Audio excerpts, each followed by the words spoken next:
Okay, so we will start and welcome everyone. I will speak in English because we have a special guest tonight, Madame Marie-Françoise, the president of Retinoblastoma from France. So welcome. It's our honor to have you tonight. And everyone, I will represent myself first. I'm Lynn Tarabay. I'm the president of Retinoblastoma Community Lebanon, the first community in Lebanon and in the Middle East that the I'm welcoming the the new guest. Okay. So, Retinoblastoma Community Lebanon, it's the first community that represents retinoblastoma, the eye cancer, in Lebanon and in the Middle East. I'm the president of this community, and as well, I'm the first retinoblastoma survivor and patient in Lebanon. So, I lost my eye when I was 2 years old, and I'm wearing right now a prosthetic eye due to inoculation and chemotherapy and radiation. So it's a long, short story. Finally, I survived. I'm 25 years old, and yes. So tonight we will speak um, about retinoblastoma, the full awareness about retinoblastoma, with the optometrist Hassan Assaf. He's holding a bachelor degree in optometry from AUST and a master degree in healthcare management from the Lebanese University. As well, he's working as an ophthalmic technician at Specialist Clinique Hamra. And previously, he was working as a student committee president in an NGO, as well a policy and procedure coordinator in an NGO. So, welcome Hassan to our Thank you so much, retinoblastoma Lian. awareness optometrist awareness, and the mic is for you. Thank you so much, Liam, for this introduction. I would like to welcome you all and say good afternoon, everyone. It's really a true pleasure to welcome you all to this important awareness session as a part of Retinoblastoma Awareness Week. Whether you are a healthcare provider, optometrist, parent, educator, or simply someone who cares deeply about child health, thank you so much for being here today. My name is Hassan Assaf, and I have the honor of representing Lebanon's first dedicated retinoblastoma awareness and support community. Together with a team of eye care professionals, therapists, and volunteers, we are working to ensure that no child loses their sight or life due to late diagnosis. Today's presentation is not just about facts and statistics. It's about empowering each one of you with the knowledge to make a difference. Whether it's recognizing early warning signs, supporting families through tough decisions, or spreading awareness in your own circles, your role is very vital and important. So let's begin this journey of understanding, collaboration, and advocacy, because when it comes to retinoblastoma, early detection truly saves lives. So, uh, please, Lean, can you start the PowerPoint? I will start. Please let me know if the screen is clear. Okay. Let's start with the slide number 2. Okay. So retinoblastoma is a rare but aggressive eye cancer that primarily affects children under the age of 5. But I should have to mention that it's a rare in Middle East countries, but it's becomes a very common type of cancer in other international countries. Statistically, it occurs in about 1 in 15,000 to 20,000 live births, with 8,000 to 9,000 new cases annually across the globe. While highly treatable when caught early, boasting a survival rate above 95%, in high-income countries, outcomes remain grim in many low-resource settings, where survival can drop below 50%. According to a 2020 study published in the Lancet Global Health, these disparities are largely due to late diagnosis and limited access to advanced medical care. Our mission today is to explore how awareness and early detection can significantly change the prognosis. Now, our presentation aims to. So this presentation had three clear goals. The first one is aiming to inform parents and the general public about the early signs of retinoblastoma and when to seek medical help. Second of all, we want to empower optometrists by emphasizing their role as the first line of detection. Third, we seek to support healthcare providers in offering coordinated and timely interventions. Research published in the Journal of Clinical Oncology confirmed that the collaboration care with where parents, optometrists, and physicians work as a team improves both survival and eye preservation outcomes in children diagnosed with retinoblastoma. So, now who we are. We proudly represent Lebanon's first community dedicated solely to retinoblastoma awareness and patient support. Our initiative is comprised of ophthalmologists, optometrists, pediatric specialists, social workers, and mental health professionals. We provide free consultations, offer educational resources, and work alongside families from diagnosis to recovery. Our aim is to ensure that no child in Lebanon is left undiagnosed or unsupported simply because their family lacked information or access to care. So, our model is community driven, empathetic, and rooted in evidence based practice. Now, let's start. As we said, retinoblastoma is rare and most common intraocular malignancy in children. It originates from the retina, the light sensitive layer of tissue in the back of the eye, and it's usually diagnosed before age 5, though it accounts for only about 3% of pediatric cancer. Its rapid progression demands urgent intervention. A 2018 article in Pediatric Blood and Cancer emphasized that early diagnosis is not only boosts survival to over 95%, but also enhances the chance of preserving the eye and vision. Understanding the disease biology and timeline is very crucial for all those involved in pediatric care. Now, what are the causes and the risk factors of RB? RB is primarily caused by mutation in the RB1 tumor suppressor gene, which is located on the chromosome 13. About 40% of cases are hereditary, often affecting both eyes, which bilateral cases, while the remaining other 60% are sporadic and typically unilateral.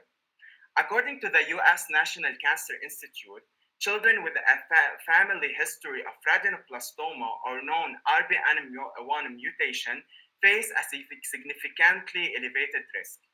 In such cases, early genetic screening and counseling are essential, not just because for the child, but for siblings and future generations. The American Academy of Pediatrics strongly advocates for genetic testing in families with a known history of this disease. Now, what are the signs of retinoblastoma? And let's talk about symptoms of RB. So, one of the earliest and most common signs of RB is leukocoria, which is a white or yellowish reflection in the pupil, often spotted in a flash photography. Another frequent sign is strabism or eye misalignment. Other symptoms include reduced or absent vision, nystagmus, which is a rapid eye movement, proptosis, which is meaning a bulging on eye redness or swelling, pain, and even systematic symptoms like poor appetite or bone pain in metastatic cases.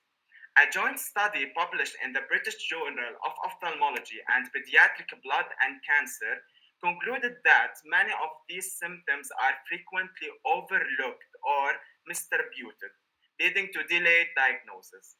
Timely recognition of even subtle changes in a child's eye can mean the difference between saving sight and losing it. Now, we have a lot of myths and misconceptions about retinoblastoma. Where's the PowerPoint?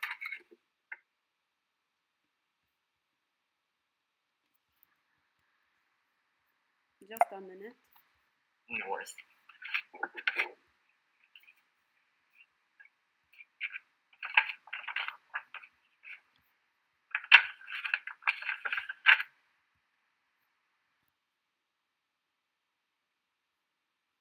لازم تكون رجعت هلا واضحة عندكم؟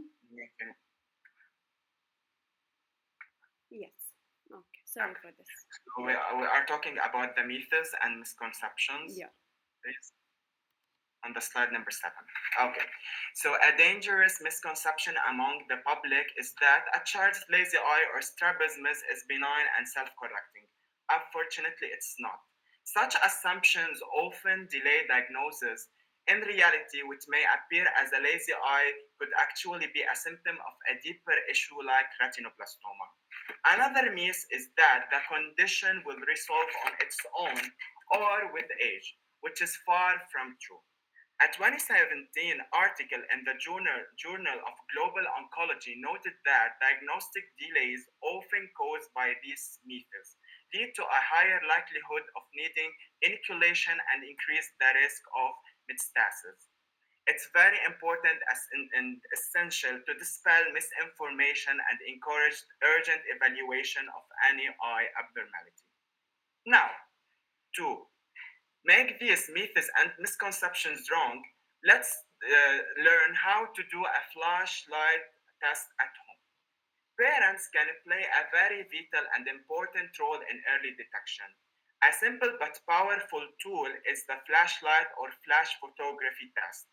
In a dim room, take a photo of your child looking directly at the camera. Normally, the eye will reflect a red or darker glow. A white or yellow glow, on the other hand, could be leukocoria, which is a red flag. Since, according to a 2015 study in eye, parents were able to identify warning signs of retinoblastoma using flash photos, often before symptoms were noticed clinically. Checking older photographs can also help, as leukocoria may appear in retrospect. Any abnormality should prompt an immediate visit to an eye specialist. Now, how we can diagnose RB and what are the treatments of retinoblastoma cancer? Once suspected, retinoblastoma diagnosis involves a comprehensive eye exam under anesthesia, ocular ultrasound, MRI, and some genetics testing to confirm hereditary patterns. The treatments is tailored based on tumor size, location, and whether one or both eyes are affected. Options include systematic chemotherapy, intra-arterial or intravitreal chemotherapy, laser therapy, cryotherapy, and in severe cases, inoculation. The Children's Oncology Groups provides detailed protocols that recommend individualized approaches. In early stages, vision-saving treatments can be effective, removing the eye, highlighting again the value of early detections. Now, what is the role of the healthcare providers and the healthcare teams to save the children or treat them well? To begin with, the role of optometrists. Optometrists serve a critical checkpoint in early detection. During routine exams, they should perform the red reflex and pupil light reflex tests to detect abnormalities. The American Academy of Optometry stresses the importance of timely referral to a pediatric ophthalmologist when red flags arise. Moreover, optometrists can educate parents during consultations and follow up after treatment to monitor vision development. Their vigilance and knowledge often determine whether a child receives timely interventions or faces life altering consequences. Now, let's go to the role of parents and public. Parents are the first observers of their child's health. Trusting their instincts is very important and essential. If parents sees a white reflection in a photo or notices their child's eyes look unusual, they consequently should seek professional help immediately. Attending routine vision screening and spreading awareness within their community can also lead to more cases being identified early. A 2021 report from the International Society of Ocular Oncology highlighted that public awareness campaigns substantially reduce diagnostic delays and improve the survival in undeserved areas. Parents are not just caregivers, they are the frontline defenders of their child's health. Now, what is the role of healthcare staff? Pediatricians, nurses, and general physicians must include assessments as part of routine well baby visits. According to 2020 WHO guidelines, red reflex screening should be conducted on all newborns. Healthcare professionals should also be equipped to emotionally support parents who may be in shock or denial upon hearing a potential diagnosis. Early reference and encouragement of genetics counseling are essential, particularly for families with a history of eye or pediatric cancers. A coordinated approach ensures that no child falls through the cracks. How we can help? Everyone in this conference can make a difference. Share awareness materials, organize vision screening days at schools or clinics, and support awareness initiatives.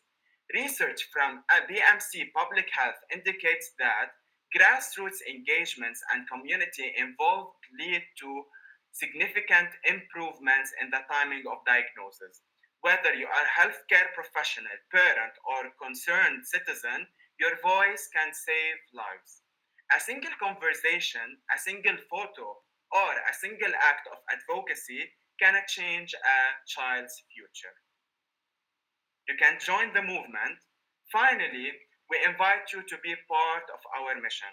Follow us on all our social media, volunteer at our events, and spread the message in your schools, clinics, and communities.